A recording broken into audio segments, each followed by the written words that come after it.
നമുക്കിനി വളരെ പ്രധാനപ്പെട്ട ഒരു നെഗറ്റീവ് വാർത്തയിലോട്ട് പോകാം. പോസിറ്റീവായ വാർത്തയിൽ നിന്ന് നെഗറ്റീവ് വാർത്ത. കൊലപാതകമൊന്നുമല്ല കേട്ടോ, കൊലപാതകത്തേക്കാൾ കുറച്ചുകൂടി കുഴപ്പം പിടിച്ച പരിപാടിയാണ്.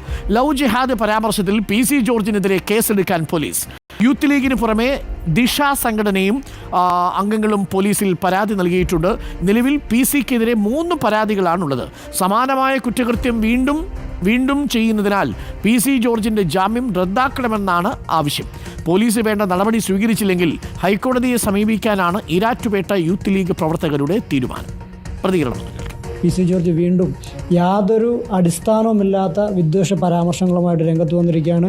ലവ് ജിഹാദ് എന്ന് പറയുന്ന സംഭവം ഈ രാജ്യത്തെ പരമോന്നത നീതിപീഠം പോലും തള്ളിക്കളഞ്ഞൊരു വാദമാണ്. PC ജോർജ് ഈരാറ്റുപേട്ടയിലെ ജനങ്ങളെ മാത്രമല്ല ഈ രാജ്യത്തെ മുസ്ലിമീങ്ങളെ മുഴുവൻ പ്രതിക്കൂട്ടിലാക്കുക, അവരെ മുഴുവൻ അപമാനിക്കുക, അവർക്ക് മറ്റ് മതസ്ഥർക്ക് മുസ്ലിം സമുദായത്തിലുള്ളവരോട് വിദ്വേഷം ജനിപ്പിക്കുക എന്ന ലക്ഷ്യം വെച്ചുകൊണ്ടാണ് PC ജോർജ് ഇത്തരം പരാമർശങ്ങൾ തുടർച്ചയായി നടത്തിക്കൊണ്ടിരിക്കുന്നത്. PC ജോർജിനെ ഞങ്ങൾ വെല്ലുവിളിക്കുകയാണ്. അങ്ങനെ ഏതെങ്കിലും രീതി ജോർജിന് തെളിവുണ്ടെങ്കിൽ 50 പേരുടെ PC ജോർജിന് ധൈര്യമുണ്ടെങ്കിൽ തരട്ടെ എന്ന് യൂത്ത് ലീഗ് വെല്ലുവിളിക്കുകയാണ്. അങ്ങനെ ഒരു കണക്കില്ല, അങ്ങനെ ഒരു സംഭവമില്ല. PC ജോർജ് യാതൊരു അടിസ്ഥാനവുമില്ലാത്ത വാദങ്ങളാണ് കാര്യത്തിൽ നടത്തിയിരിക്കുന്നത്. പോലീസിൻ്റെ ഭാഗത്തുനിന്ന് കൃത്യമായ നടപടി ഉണ്ടായില്ല എങ്കിൽ PC ജോർജിൻ്റെ മുൻപിലത്തെ ജാമ്യം റദ്ദാക്കണം എന്നുള്ള ആവശ്യമാണ് നമ്മൾ കോടതിയെ സമീപിക്കാൻ നമ്മൾ തീരുമാനിച്ചിട്ടുണ്ട്. നമ്മൾ സംസാരിച്ചിരുന്നു.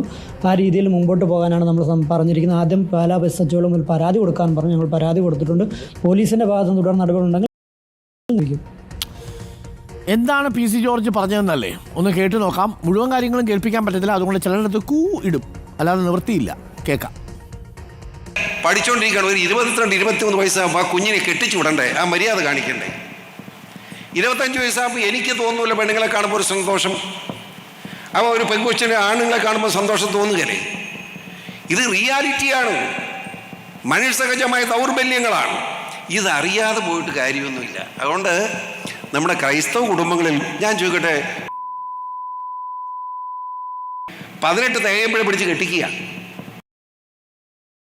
എന്താല്ലേ പറയുക, ഒന്ന് ആലോചിച്ച് നോക്കി. 25 വയസ്സാകുമ്പോൾ പെണ്ണുങ്ങളെ കാണുമ്പോൾ പ്രത്യേകിച്ച് സന്തോഷം തോന്നുന്നു. ആ സന്തോഷത്തിന് വേറെ സുഖേടാ. അത് എന്താ പറയുക, അത് നാട്ടുകാർ പ്രത്യേകിച്ച് ഈ പെൺകുട്ടികളെയൊക്കെ ഇങ്ങനെ 24 വയസ്സിന് മുമ്പ് കെട്ടിച്ച് നിങ്ങൾ അയച്ചേക്കണം, ചില സമുദായങ്ങളെ ചൂണ്ടിക്കാട്ടിയിട്ട് മോശമായ കാര്യങ്ങൾ പറയുക, അതൊന്നും ശരിയായ കാര്യങ്ങളല്ലല്ലോ. പൊതുസമൂഹം അത് അംഗീകരിക്കാത്ത കാര്യങ്ങളാണ് എന്നുള്ളതാണ് പൊതുവെ അറിയാം. എന്താണ് PC ജോർജിനെ പോലെ ഇത്രയും രാഷ്ട്രീയ പരിചയ സമ്പത്തുള്ള ഒരു വ്യക്തി ഇങ്ങനെ നിരന്തരം ഇങ്ങനെ പറഞ്ഞുകൊണ്ടിരിക്കുന്നത്? ഇങ്ങനെ പറയുന്നതൊരു ലഹരിയായിട്ട് മാറുന്നുണ്ടോ? എന്തായാലും അഞ്ജന അൽകുമാർ നമുക്കൊപ്പം ചേരുന്നുണ്ട്.